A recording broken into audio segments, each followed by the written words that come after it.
Okay so high class. तो next topic है आपका जो टाइम सीरीज़ का है और ये 2 मार्क्स के हिसाब से इम्पॉर्टेंट है, दैट इज़ स्पूरियस रिग्रेशन। इसका मतलब क्या है कि मान लो हम कहते हैं, फॉर एग्जांपल लेके चलते हैं कि मान लो आपको कोई मॉडल है y is equals to beta plus x कुछ भी अल्फ़ा एक्स टी या x t alpha x t plus u t कुछ भी है, ठीक है। इसका मतलब क्या है कि आपका जो ये एक्स टी है इंडिपेंडेंट वेरिएबल है और ये इफेक्ट कर रहा है किसको, आपके डिपेंडेंट वेरिएबल को, दैट इज़ वाई टी, ठीक है। अब मान लो जब आपने प्लॉट किया इसको डायग्राम आपने with respect to time series के हिसाब से एक्स टी हो गया वाई टी और आपका टाइम चल रहा है, मतलब टाइम सीरीज़ डेटा आप प्लॉट कर रहे हो, तो इनके हिसाब की जो ट्रेंड लाइन आई, मान लो ये वाई की आपकी आ गई इस टाइप से कुछ, एक्स की भी आ गई इस टाइप से कुछ, ये आपकी एक्स की हो गई, डॉटेड कर दो इसको, ठीक है। अब मान लो आपने 2 मॉडल्स लिए हैं, ये तो हो गया आपका जब एक्स और वाई टी। अब आपने क्या करा, 2 मॉडल्स और लिए जिसमें आपका y t is equals to y t minus 1 plus u t कुछ भी कह सकते हैं, या और दूसरा हो गया आपका x t is equals to x t minus 1 plus v t कुछ भी। मतलब हम क्या कह रहे हैं कि हमने अब क्या करा, हमने एक्स को अलग कर दिया और वाई को अलग कर दिया, सो दैट हम देख रहे हैं एक बार ये चीज़ कि हमारा मॉडल जैसे आप जब आपने जब इसी डायग्राम को जब अलग से बनाया, सिर्फ आपने एक्स टी और वाई टी लिया, अब आपने सिर्फ यहाँ पर एक्स टी प्लॉट किया विद रिस्पेक्ट टू टाइम, ठीक है। और जब आपने इसको यहाँ पे टी प्लॉट किया विद रिस्पेक्ट, यहाँ पे भी टी प्लॉट होगा, एक्स टी और वाई टी यहीं पे प्लॉट होंगे। जब आपने टी प्लॉट किया, टी पर जब टी के रिस्पेक्टिवली आपने एक्स प्लॉट किया, तो भी आपका मानो डायग्राम इसी टाइप से आ रहा है एक्स टी। और जब आपने वाई प्लॉट किया विद रिस्पेक्ट टू टाइम, तो भी आपका डायग्राम इसी टाइप से आ रहा है। तो आपको दिख रहा है कि आपका जब सेम ही चीज़ आ रही है, सेम ही शेप आ रही है विदाउट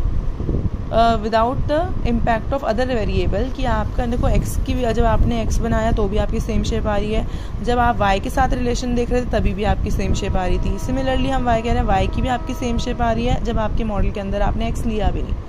ठीक है। तो हम मान लो अगर आप 2 मॉडल्स लेकर चलते हो जिसमें आपका वाई है, वाई की past value as independent variable और एक्स है और एक्स की past value as independent variable, और ये दोनों ही हम ये आपके क्या हो गए, रैंडम वॉक मॉडल्स हैं विदाउट ड्रिफ्ट वाले, ठीक है। और ये क्या होते हैं, हमने जब पहले मैंने लास्ट वीडियो में बताया था, ये क्या है, नॉन स्टेशनरी, ठीक है। अब मान लो इन केस अगर आपका आर स्क्वायर का मतलब क्या होता है, गुडनेस ऑफ फिट, अगर ये आपका हाई आता है, इसका मतलब जब आपने इसका सोल्यूशन किया इस मॉडल का, तो आप कह रहे हो कि आपने देखा कि आपका आर स्क्वायर हाई आ रहा है। अब आपको लगेगा कि आपका आर स्क्वायर हाई आ रहा है, और अगर मान लो इन केस अगर ऑन द अदर हैंड आपका जो डी है, डर्बिन वाटसन डी टेस्ट, उसकी वैल्यू बहुत कम आ रही है, और इतनी कम है कि वो आर स्क्वायर की वैल्यू ज़्यादा है डी से। इसका मतलब आर स्क्वायर तो क्या शो कर रहा है आपका, कि आपका जो मॉडल है वो काफ़ी, उसकी फिटनेस काफ़ी अच्छी है, यानी कि आपकी जो अपनी सबकी जो टी टेस्ट की वैल्यू, एफ टेस्ट की वैल्यू, उसका आई स्क्वायर की वैल्यू, सारी वैल्यूज़ अच्छी आ रही हैं, तो हम बोल देंगे आपका जो आर स्क्वायर की वैल्यू ज़्यादा होना मतलब आपका मॉडल क्या है, बेस्ट फिटेड मॉडल है। लेकिन ऑन द अदर हैंड अगर आपकी डी की वैल्यू कम आ रही है, तो इसका मतलब आपके मॉडल में कुछ ना कुछ कमी है, कि हमारी अगर जब डी की वैल्यू कम आती है तो इसका मतलब हमारे मॉडल के अंदर कोरिलेशन की प्रॉब्लम हो सकती है, ऑटो कोरिलेशन की प्रॉब्लम हो सकती है। अब यहाँ पर आपको देखना है, इसका मतलब क्या है कि हम कह रहे हैं आर स्क्वायर की डी कम होने का मतलब क्या है कि आपके मॉडल में ऑटो कोरिलेशन की प्रॉब्लम है। बट अब यहाँ पर क्या दिख रहा है, आर स्क्वायर ज़्यादा होना क्या शो कर रहा है, कि हम कह रहे हैं आपके मॉडल में यहाँ हम एक्स और वाई मतलब अच्छे, मतलब एक्स और वाई के आप दिख तो रहे कि हम कोरिलेशन है, बट ज़रूरी नहीं है कि एक्स और वाई जो चेंजेस आ रहे हैं एक्स और वाई में वो एक दूसरे की वजह से ही आ रहे हो। ऐसा हो सकता है कि एक्स में जो चेंजेस आ रहे हैं वो टी की वजह से आ रहे हो, और वाई में भी जो चेंजेस आ रहे हैं वो टी की वजह से आ रहे हो, ठीक है। तो और ये जो टी है, जो इसको हम प्रायर ही बोल देते हैं जिसको, इसका मतलब हम कह रहे हैं इसका इफेक्ट हम इम्प्लिसिटली देख लेते हैं। इम्प्लिसिटली मतलब कि आपको ये एक्सप्लिसिटली, मतलब हम कह रहे हैं आपको ये मॉडल के अंदर नहीं दिखेगा, ये अपना जो इम्पैक्ट है वो इम्प्लिसिटली मतलब अंदर ही आपके वेरिएबल्स के ऊपर अंदर ही अंदर इम्पैक्ट डालेगा, जिसके कारण हम कह रहे हैं आपका मॉडल बेस्ट फिट लगेगा, ओवर फिटेड लगेगा, मतलब आपका मॉडल अच्छा तो दिखेगा, बट कहीं ना कहीं ये मॉडल हम शो करेंगे कि जो मॉडल जिस अच्छा है वो जो वेरिएबल हम देखो, आर स्क्वायर अच्छा होने का मतलब क्या है कि हमें दिख रहा है कि आपके क्या वाई जो वेरिएबल है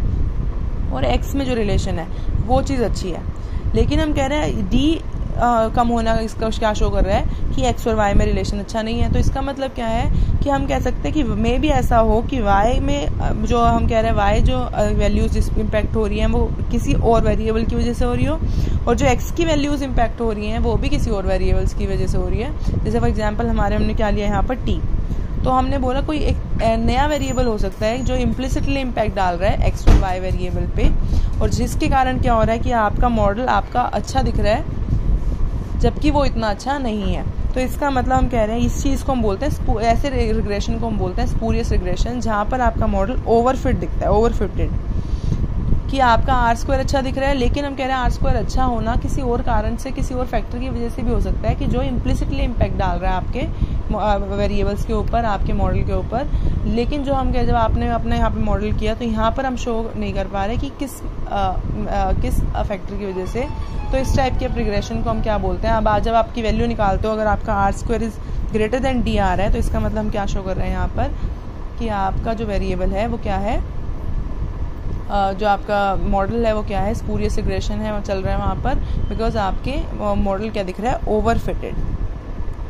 कि इतना अच्छा है नहीं जितना शो हो रहा है।